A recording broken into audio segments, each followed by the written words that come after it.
We traveled through various areas in Elahera and again witnessed the amazing beauty of the countryside in Sri Lanka. The island is just such a great pleasure to visit and to travel through.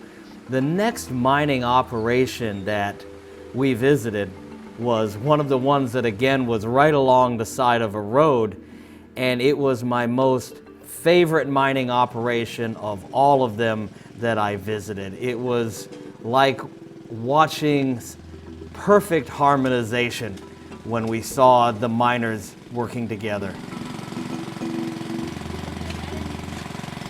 The mining we're witnessing today is a typical pit operation, but it's larger than the usual pit. So it's much longer and it's wider than the usual pits you see here in Sri Lanka.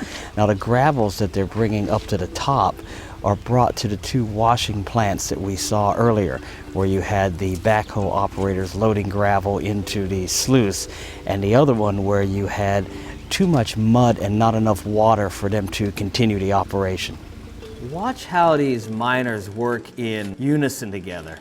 The men at the bottom are doing the digging. They're digging up the gravel out of the muddy water, loading it up in the baskets, and look at the men handling the baskets. It's like a synchronized Olympic event. You have the miners just digging away, again with the wooden poles and the flat, sharp-bladed metal ends, digging through the mud, digging through the gravel, and then just tossing it up with the empty basket being tossed in the air at the same time with the full basket. Perfect synchronization. Watch these men work together, removing that overburden and that gravel up to the top of the mine where it can be processed or removed. Amazing how one is in the air while the other is in the air, and they never miss a beat. I never saw them drop a basket one time.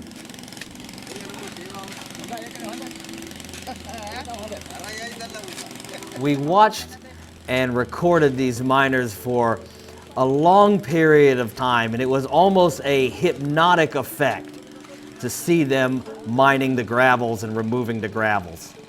The only time that the flow was broken was when the men at the bottom had to use more force and more labor to remove some of the areas of the gravel.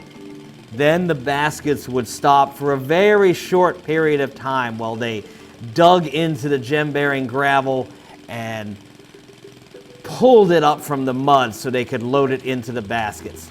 Sometimes they would find various areas with concentration of the gem-bearing gravel, the elam, that they could remove, pile up in an area, and then load back up into the baskets, and the whole aerial act would continue.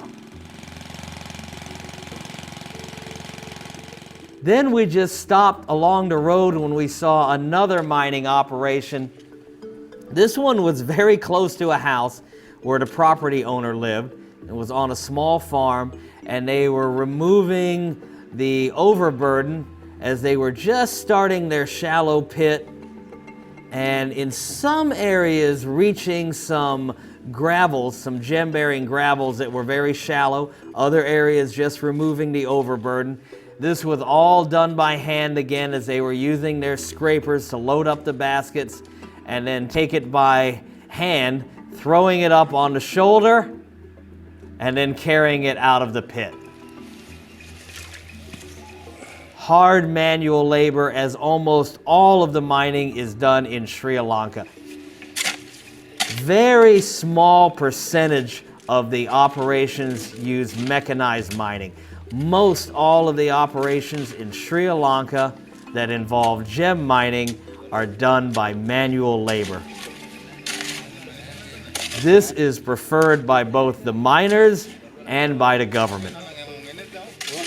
In general, in Sri Lanka, they feel that the manual operations will make the gem mining activity last for more generations and can involve more people and give more miners a chance at finding a treasure that can change their lives and that of their families. This has been the tradition of gem mining in Sri Lanka, and it continues today. Probably little more than a dozen mechanized mining operations in Sri Lanka. The rest of them are by these manual means. Look at them load these baskets up to remove the overburden, remove the mud, get to the gravels, to finally get to the gravels that contain the gems. Here we see, look at all the hard work that they're doing thus far, and they're proud to show me these 2 sapphire crystals, these alluvial pebbles.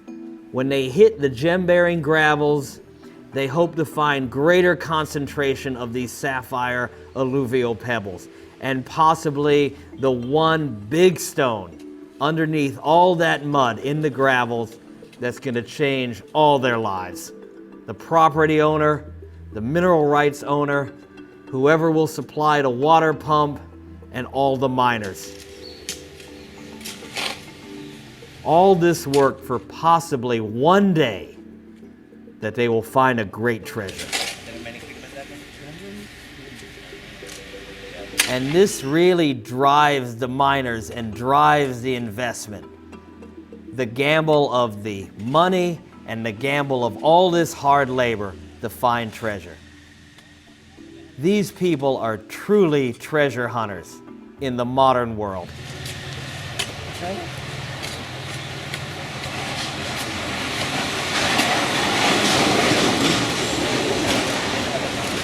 Bucket after bucket after bucket.